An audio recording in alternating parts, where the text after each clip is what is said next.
Hey guys, welcome to Wrestling Days and welcome to today's unseen video. We're going to start with the top stories, and I think really the top stories are all about tomorrow. We know that Smackdown is huge tomorrow. We've got the steel cage match, the championship on the line. Well, here is Triple H just talking about what we can expect. Jimmy, shout out to you. Let's see what the game has got to say. And he's got quite an announcement. For the first time in 5 years, Smackdown has a new home, live on the USA Network. How do you kick that off in the biggest way possible? Well, Cody Rhodes, Solo Sikoa, inside a steel cage for the undisputed WWE Championship. It doesn't get any bigger than that. For the rest of it, you'll just have to wait and see. See you there. So there we go. That is Triple H at the WWE headquarters saying we're going to start with that match, right? Which I think pretty much guarantees we're not getting a new champion, because it's very hard to see Solo winning and then we move on to just what the rest of the show. The last time that title changed hands was in the main event of WrestleMania, and the time before that you've got to go back to 2020. So I can't see it changing hands right at the beginning of SmackDown and then we just go to a women's tag match or something. So I can't see Solo doing it, but what a lot of people are expecting, myself included, is Roman interfering. So obviously, he said for the rest of the show, you're just going to have to wait and see. I can tell you that TKO retweeted this with eyes emoji, right? I think they've got some up their sleeve, but I think what's up their sleeve is Roman Reigns. I think Roman Reigns will be on the show tomorrow. So, Jimmy, thank you.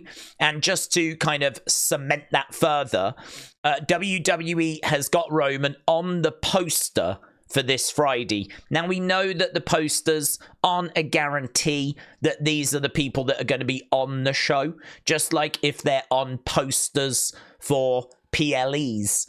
There's plenty of posters for PLEs where the people on those posters weren't on the actual show, right? So it's no guarantee, but it's a good indicator, isn't it? Right? It's a good indicator. So, Spartan, thank you. As well as that, we've just got this news coming through an hour ago that we're going to have Andrade and Carmelo going one-on-one. And as Wrestle Night says, round 5, fight. Yeah, then we've got this news that's come through as well. This, again, from just an hour ago. Isla Dawn has deactivated her account, her X account. Don't know the reasons why. The last post that I saw from her was her saying to her fans, please don't compliment me by putting other women down. So it was something like, oh, you would look so much better in that dress, or something like that. I didn't actually see what the original post was, but I saw her say, please don't compliment me by putting others down. I think she said, that's gross. That was the last thing I saw her post, and that was probably about 20-odd hours ago.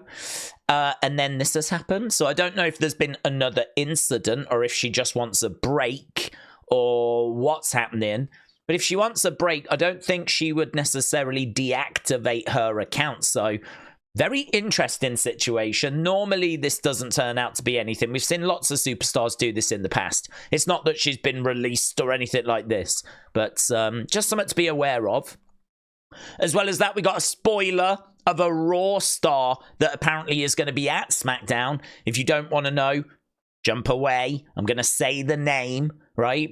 But this is not guaranteed that they're going to be on the show, by the way. We just know that they're going to be there. They might be in a dark match. So it doesn't mean they're actually on the broadcast. But the person that is being rumored is Gunther. Gunther is going to be at this show. We just don't know if he's going to be on this show. And then we got this as well. So obviously the mystery partner who is going to team up with Kevin Owens to take on A-Town Down Under. That could be really, really fun. A lot of people looking at it thinking it's going to be Randy. I think there's a good chance of that. Grayson posted a response of El Generico, which I thought was really fun. That was obviously Sami Zayn when Sami Zayn was on the Indies. So I don't know if it'll be Sami. It'll be pretty fun if it is Sami. But a lot of people thinking it'll be Randy. But yeah, that's kind of what's going on in regards to SmackDown. It's going to be a big, big show and a big, big stream as a result. Other big news, here we've got Motor City Machine Guns. They are rumored to be coming to NXT. That has been the talk of the town today. And actually, Alex Shelley, who is one of the members of the group, he has posted a picture of them with some Def Rebel music. Now, I haven't heard what the music is, but that got posted a few hours ago over on Instagram. Now, got to take this with a pinch of salt, because this is Greg Gagne, who says that he has heard that Jesse Ventura has signed a new contract, which is true. That was mentioned on the Chris Van Vliet interview, that both parties were working towards signing a new deal. Greg Gagne believes that it's going to be a case that Jesse will be a commentator for this new Saturday night's main event. The only thing I'm going to say is I don't know, because he wasn't very clear if he knows that to be true or if it is speculation. So as a result, I would say take this with a pinch of salt, because I don't know which is true. I don't know if he actually knows this is true or if he's just putting the pieces together himself and coming up with this as an answer. So this would be awesome. I mean, Jesse the Body Ventura, if you go back to the early like SummerSlams, even WrestleMania 1 actually, you'll see Jesse as commentator. WrestleMania 1 was Jesse and Gorilla, but he did loads of shows around that kind of mid to late 80s. So for him to come back and then do the commentary for this special that we're getting in December, that would be awesome. But I don't know that it's 100% happening. Right, Kim's Chains, thank you. Nick says, this could feature WWE have applied for a trademark for 2 new wrestler names. I've got them written down. It's Nico Vance and Callie Armstrong. Now, apparently, these are for NXT talents, and one of them, it might be the Callie Armstrong, is already being used. There is someone using that name that's featured on NXT Level Up. So, NXT talents, just to be aware. Poster and Roman is on it. I don't really think that's a great surprise. We know that he's going to be coming back, and obviously we've been expecting Bloodline for around Survivor Series time. So him being on the poster is not the biggest shock, but this is a new poster for Survivor Series War Games. Or actually, this might be the first poster. I don't know that we've seen one before. So this is what we're working with. So there we go. That is going to be a massive show in Canada, November 30th.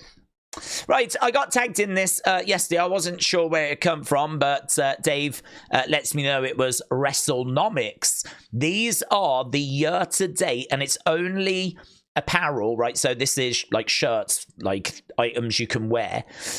This is year-to-date, January to the end of July.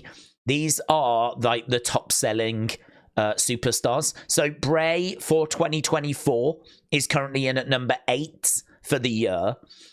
So we've got Rhea Ripley at 10, which is lower than I thought, actually. The Rock at 9.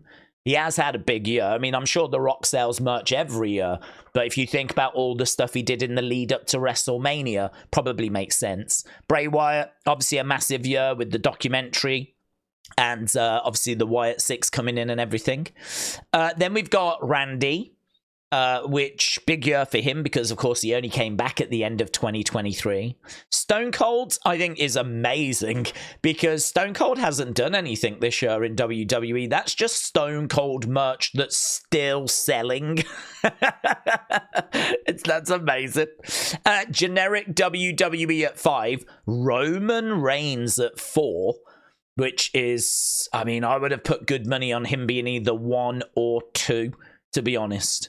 Cody at 3, being outsold by Jey Uso. If you want a snapshot as to how over Jey Uso is, it's right here. The fact he is number 2, I'm guessing this is the amount of items, is it, that they've sold? So 32,777. And CM Punk up here, 39,411. So Punk at 1. killing it.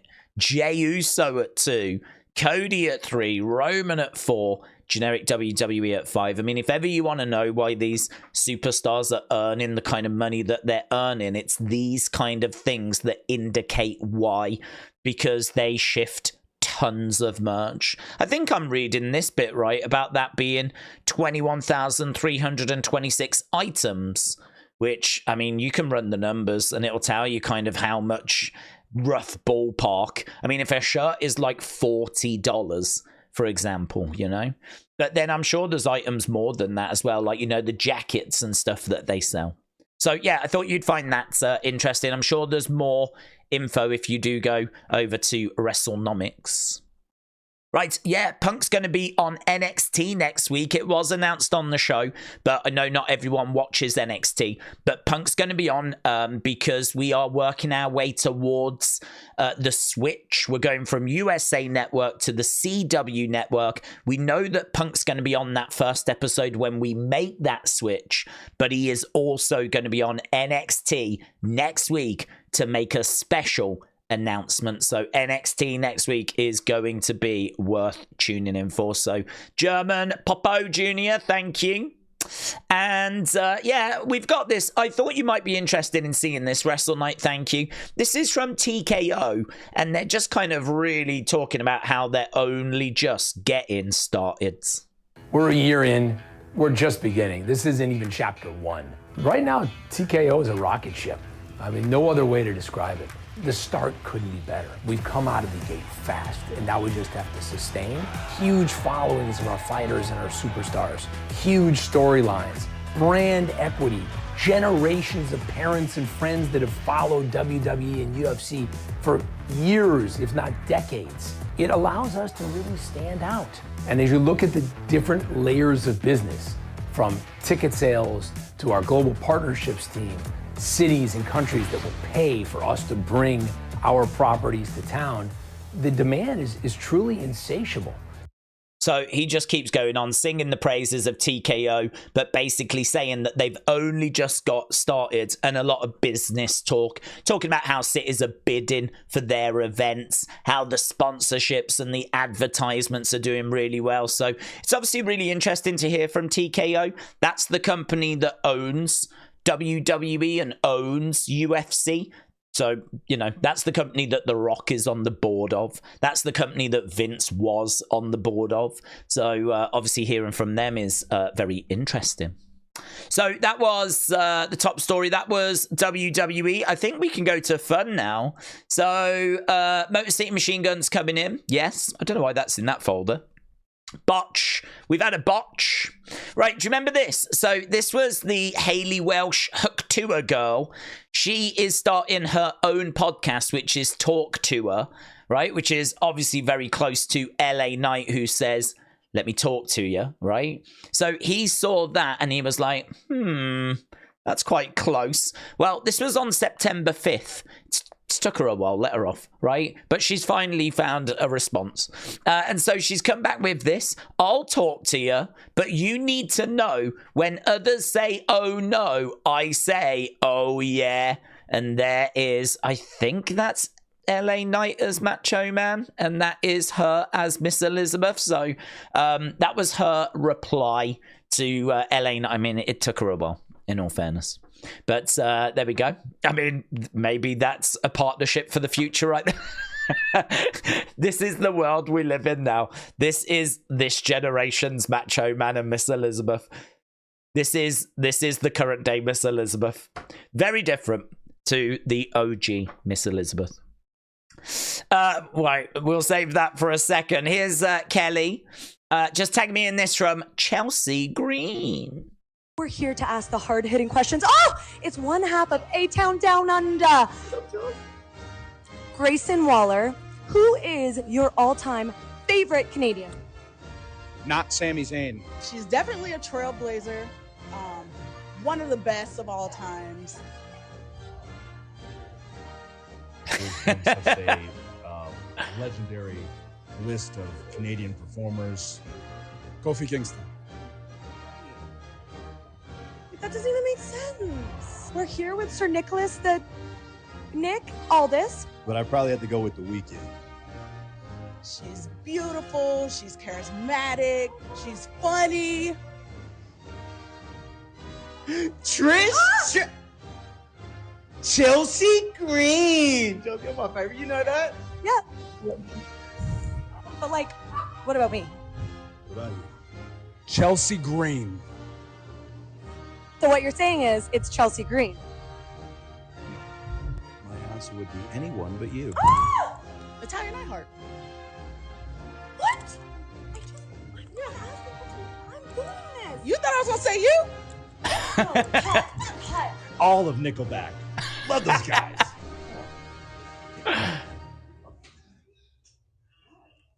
Low key, I'm okay with that. There we go. Turns out she's a Nickelback fan. Didn't realize. Right, Isamar said we need part 2 on Unseen. So R-Truth, I don't know where this has come from. But this is R-Truth. This is so embarrassing because you might remember that yesterday Shannon Sharp had like an accident. His penis fell into a woman and he was live whilst it happened, right? And the same thing seems to have happened to R-Truth today, or at least that's kind of what this is suggesting. I'm not sure that this is real, though.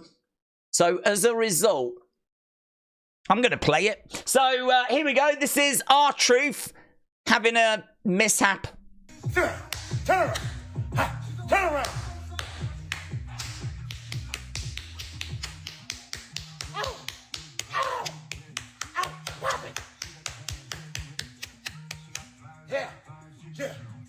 Yeah, you know it.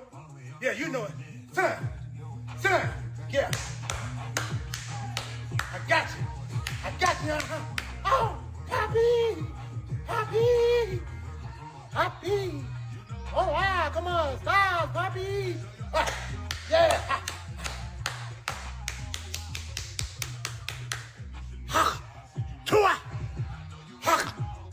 Tuah. I said, Tuah.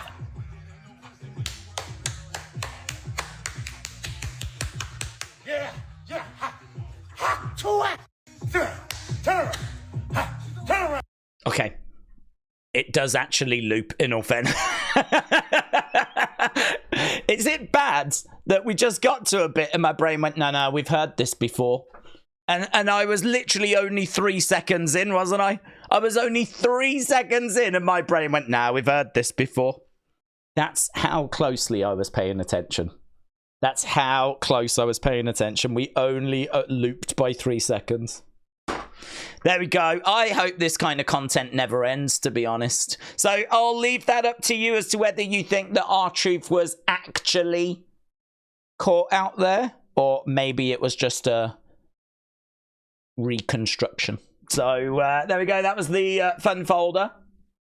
Let's have a look, shall we, at other. So yeah, just an announcement that we're going to get Brandon Moreno and Rey Mysterio at Noche UFC. That's obviously a massive show. It's going to have the Sphere. It's massive, honestly. They've spent 20 million on this show this weekend, and they are pulling every lever they can. So Brandon Moreno, former champ, and of course Rey Mysterio, they are both going to be there. I just wanted to include this because it's not big news, but it is news. It seems like Wrestlevotes is now working with Sportskeeda, and they're really making it seem like you're going to have to sign up to their Patreon to get the backstage pass, where you're going to get all the biggest headlines and scoops exclusively from Wrestlevotes. That makes me think that Wrestlevotes is now potentially not going to put stuff out on X. If you want to find out what Wrestlevotes is saying, are you now going to have to subscribe to this Sportskeeda backstage pass thing? I mean, to be honest, it's not going to change much, because as soon as they report something there, it'll immediately get reposted by like 1 million people onto X anyway. So it does make a massive difference. But I don't know. Part of me thinks this could be a good thing, because we know that Wrestlevotes love putting out spoilers for things that are going to happen literally just a few hours later, which annoys me and a lot of others. But they do also have some really good information that is kind of more into the future. So yeah, I don't know. I've got mixed feelings on this, but I kind of feel like this might take away some of the more immediate spoilers. But as I said, is it really going to make a massive difference? Because whatever gets posted there will only get reposted on X anyway. So, and then Dave said this clip starts at 45, ends at 56. Oh yeah, I'm really not sure about playing it, but it does say that it happened. It didn't make air, so perhaps this is actually unseen. So I think this is unseen then, unseen footage. This is Hogan getting stunned by Stone Cold, and I have never seen this. I've never seen this. I've never seen this, and so this is really interesting. So I'm going to take the sound off, and I really appreciate the fact that I can skip. Here we go. So skip forward a touch more. So there we go. Look, we got Hogan in there. I think he was helping Stone Cold actually, but there's Stone Cold's. Boom, boom. Hogan does an awful job of taking it. But there we go. That is Stone Cold Steve Austin stunning Hulk Hogan. And there's Hogan down as a result. That is amazing. It's crazy to think this was the first and only time Hogan received a Stone Cold Stunner, and it didn't even make it on air. It's amazing, isn't it? That is amazing. And that is unseen. Thanks a lot for watching. Appreciate the support. See you again next time. Bye for now.